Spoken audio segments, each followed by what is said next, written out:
Chronic kidney disease affects 1 in 7 people in the United States, and after age 65, the numbers are a lot higher, more like 1 in 3 people.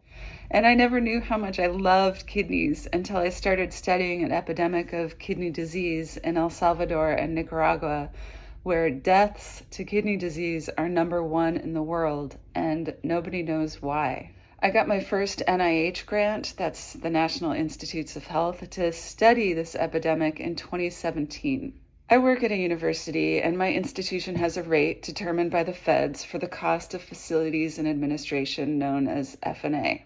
Our rate is around 63%, and NIH wants to cut that to 15%. I don't know the details of how those numbers were derived, but I can tell you how my research benefits from the F&A. For one thing, in my laboratory, I have 2 -80 freezers that store blood and urine for hundreds of participants in my studies. The freezers are kind of a big deal. If one of them fails, I need to do something right away. Millions of dollars have been invested in those samples to be analyzed about the disease. But even more than the money, the people who gave their blood and urine did so with the hope that we would find the cause of their disease so it could be prevented or treated.